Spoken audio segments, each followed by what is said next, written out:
People say to me all the time, love is hard, love is complicated, love is non quantifiable. Well, guess what? Today, I'm gonna be breaking down love for you. And I don't mean that flame game we used to play in the childhood where we used to cut each other's name out till we land on the letters F, L, A, M, or E. I mean, I'm gonna give you an exact mathematical equation for love.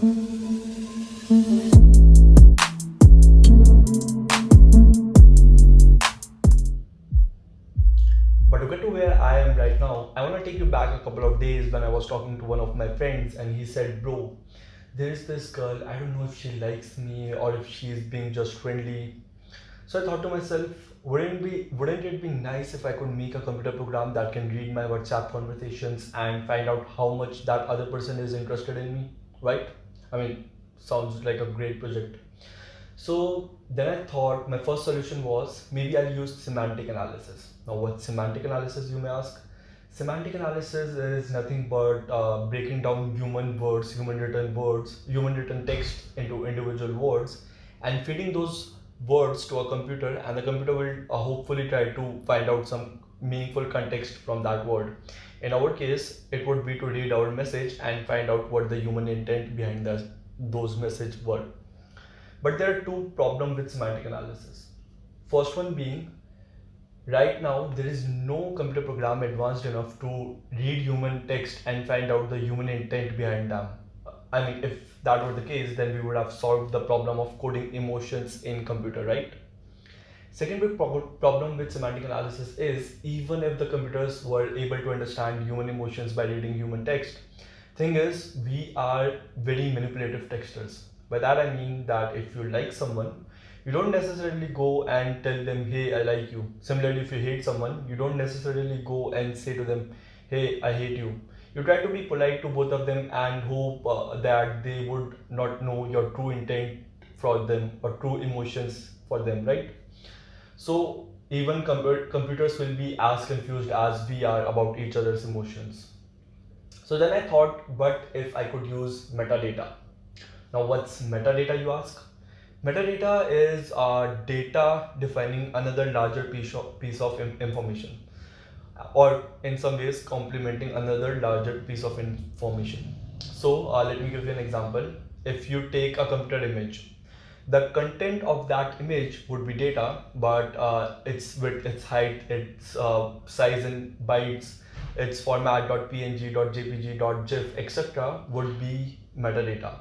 Similarly, me speaking to you, the words coming out of my mouth will be data, but my hand gestures, my facial expressions, my speed of talking, my pitch, amplitude, etc. are all metadata.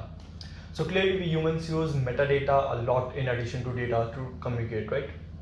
Now, you may ask what's metadata in a WhatsApp conversation. It could be like the total number of messages, the average chunk of message you send in one time, or the total number of use of phrase bro or bhai, the total number of emojis you have sent to someone, the average time you take to reply to someone.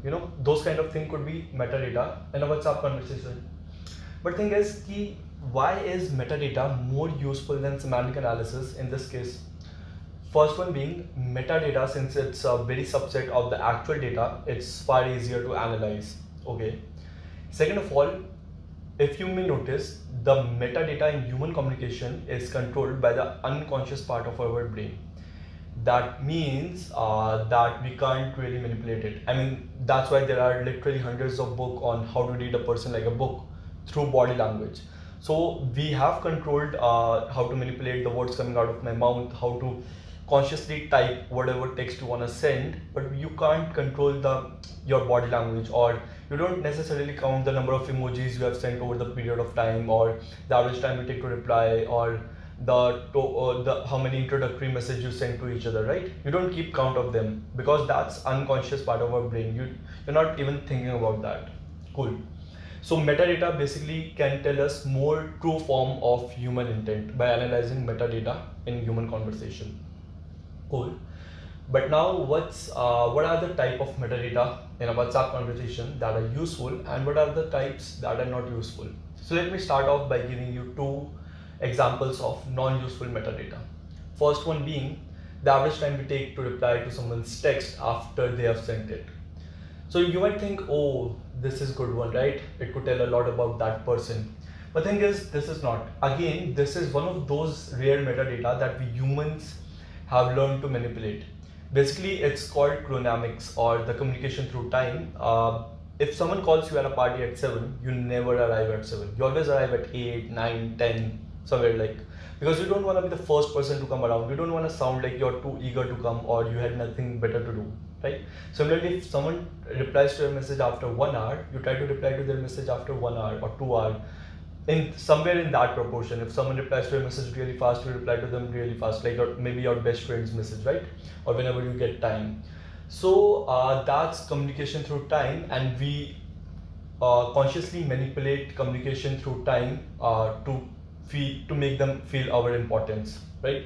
So this is one of the metadata we control. It's not really useful to actually analyze this.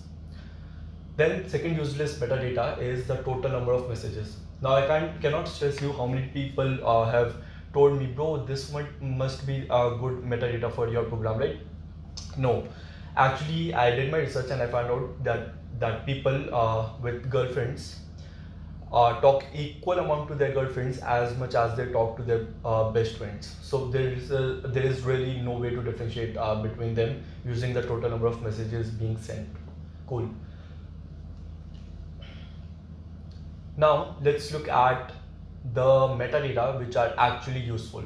The first one being, and the most useful metadata that I found, was the use of emojis. Believe me or not, if you like someone, you will end up using more emojis. Similarly, if someone like you, they will end up using more emoji than average. But total number of emoji in itself is a very big concept, right? 100 emojis being sent over 100 messages is clearly different than 100 emojis being sent over, let's say, 1000 or 10,000 messages, right? So more useful quantity is total number of emojis sent divided by total number of messages sent. Now you might think, nahi yaar, because there are some people who use emojis in everything. There are some people who in general use emojis. True, but even those people have a clear distinction between for using of emojis between the people they like and the people they don't like. In general, I found that the emoji divided by total number of messages is less than 0.2 if you are not into someone, and is greater than 0.4 if you are into someone.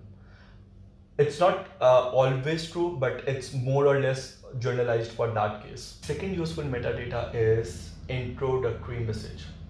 Now go on and scroll through your WhatsApp chat, and you'll notice that the people you are interested in, or the people you are interested in, have often started the conversation with an official introductory message like hey or hi.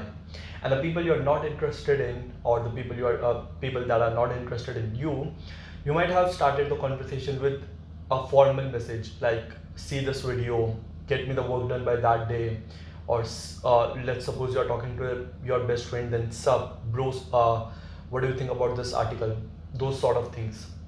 Now the psychology behind this is that starting the conversation with a message like hey or hi makes you look more compassionate, more well-mannered, more educated, more soft-spoken, right? And it's known that the people we like, we try to show them how, we try to basically show them our best behavior, and this comes under that. So keep a note of that. The third useful metadata is average bro per conversation. Now this metadata does not necessarily signify your interest, but rather significance of not interested. So you'll notice that the people you are best friends with, you'll end up using the term bro or bhai a lot, and the people you are interested in, obviously you will not use the term bro or bhai a lot. So average bro per conversation means average number of times you use the word bro or bhai per conversation, as in the total number of messages being sent on one single day. So this is more of a metadata to find who is not interested in you. But note that I found that in very rare occasions, some couple use the word bro or bhai a lot, but I have put contingency plans for that in my code for that case. Okay, the fourth useful metadata is average number of message. Now what I mean by that is, notice that some people you'll talk with like one message, one message, one message, one message, one message, or one message, two message, those kind of thing. But with some people, you'll talk with 3 messages, 4 messages, 3 messages, 5 messages, 3 messages, 3 messages, those kind of thing. Now, these are called chunks of message. So the average number of message you send in one chunk is called average number of message in my metadata program. So what this will signify is how interested you are in that particular conversation, how interested you are to keep that conversation going. So clearly that tells a lot about your interest with that person. Okay, so now you know what all metadata are useful and what are not. And mind you, there are lots of other metadata that I researched on, and I found that those were not as important as these were. So, but I've coded them in my code. So if you are interested in more information, you can always look at my code linked below. But now let's look at the actual equation you have been waiting for. Okay, so we are in the end game now. Now, believe it or not, behind these sticky notes is the love equation I teased about in the beginning of the video. So let's look at it. Now, revealing the first term.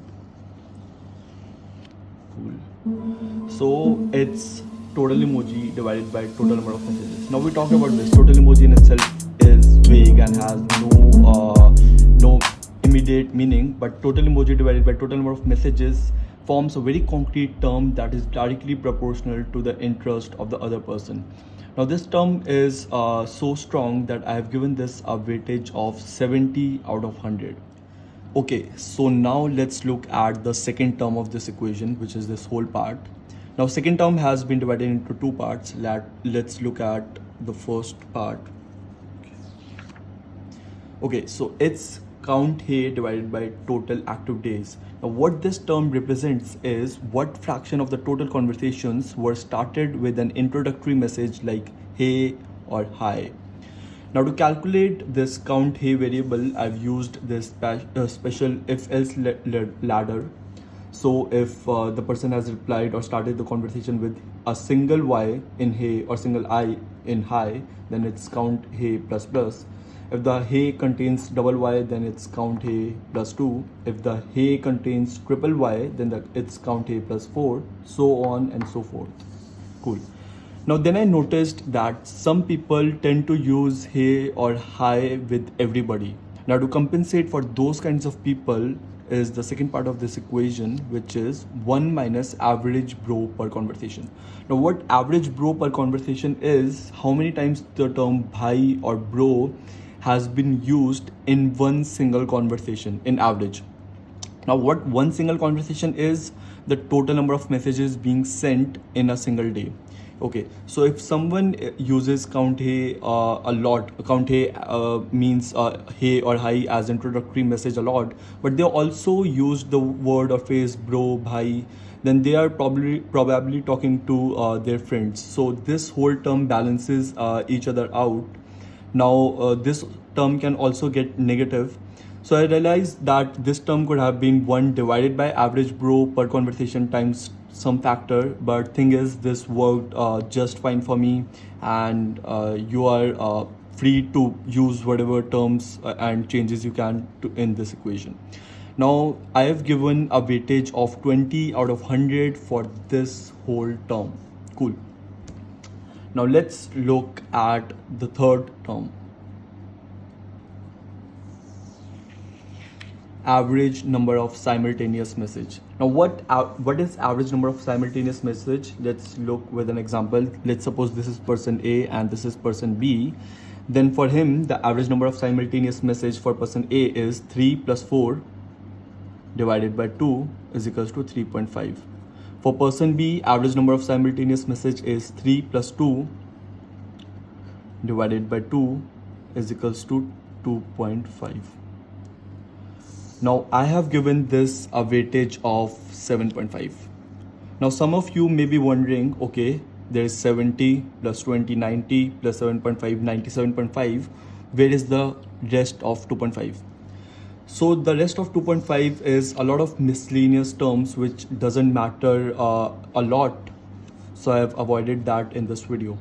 Now this equation in whole is a simplified version of the actual equation and it covers most of the cases, but in the actual program I've multiplied this whole equation by a factor beta. Now beta itself depends on a lot of combination of rare metadatas that arise sometimes. Now this beta is only to cover all possible cases and doesn't have much impact in most of the cases. To know more about the beta, you can look at my code in the GitHub link that I've mentioned below in the video. Okay, so now we have seen how to calculate the interest or love value from this equation. Let's see what the actual value represents.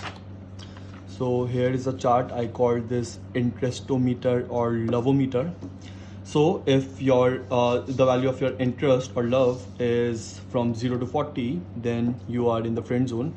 Now one thing I would like to remind you is any value from 0 to 40, whether it's 30 or 10, have no significance of their own, but the range in which that value lies, as in 0 to 40, is the friend zone. So 30 and 10 are irrelevant to the data, but its range 0 to 40 is more relevant.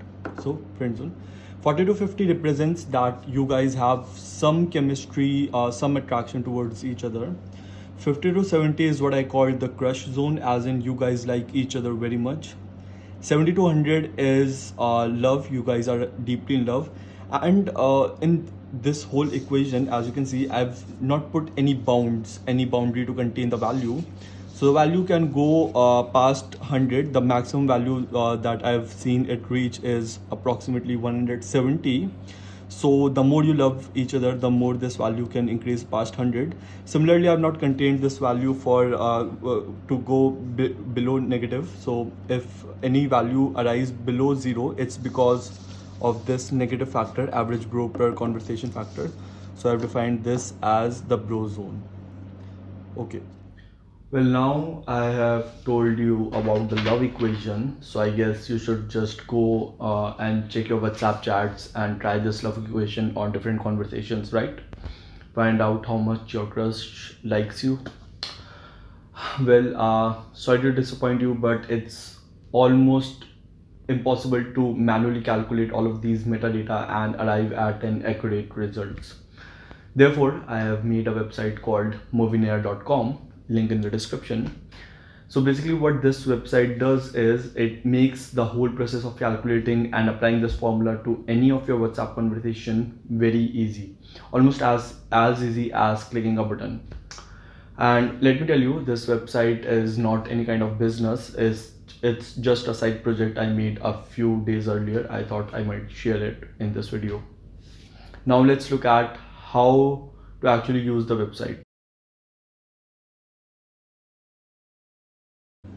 Okay, now let's see how we can export your WhatsApp chat. So all you have to do is click on the person whose chat you want to export, then click on these top 3 buttons, click on more, export chat. I want to export without media. Okay, and I want to share it via WhatsApp to myself only. Cool. So now you can download this text file into computer and then use it with my website.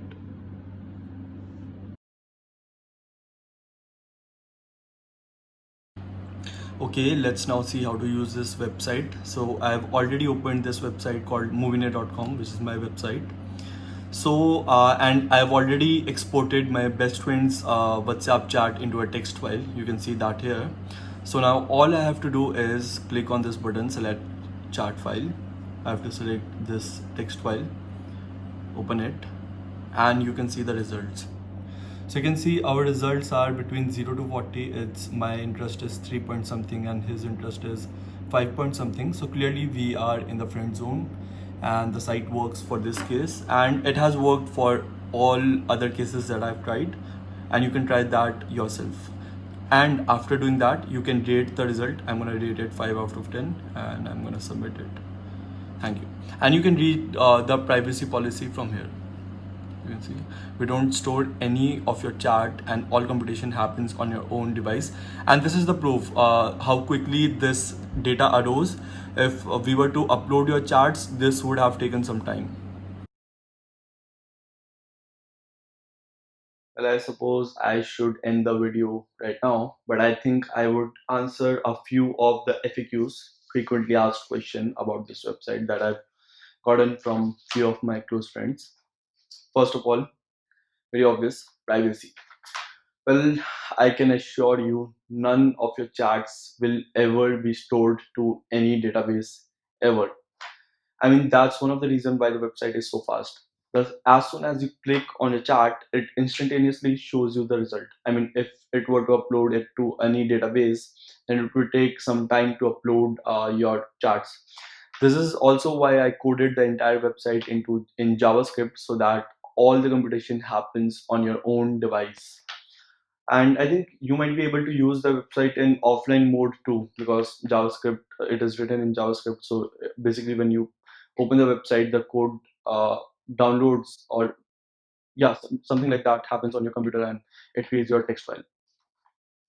Second question, privacy. Oh, sorry, privacy was first. Second question, accuracy. How accurate is the website? Well, I can tell you this. I have tried the website on all my charts, and it's pretty accurate for me. I mean, it's obvious because the whole research of this equation and the website has been done on my own charts. But few of my close friends have tried the website, and it's 100% accurate for them too, as of now. So I don't know, but I think it's only obvious to say the website will break at some point, because obviously it cannot ever contain all of the cases. Plus, the website is mostly researched on me, a male perspective. So maybe female to female friendship may happen in a completely different psychological ways, or some things like that. Also, geographical location matters a lot. I mean, I've put in the website the research that I think is appropriate for just geographical location, but people in different countries may have different slangs, different way of talking. So I'm pretty sure the website is prone to fail for some of the cases. If it does, please let me know. It will greatly help me to improve the website further. Okay, third question. Why only WhatsApp chats? Well, because only WhatsApp chats allows the conversation to be exported in a text file. Neither does Instagram allow it now. Neither does Snapchat. Neither does Facebook Messenger. If they allowed it, I would have made a website that could read those chats too. But since they don't, I have not.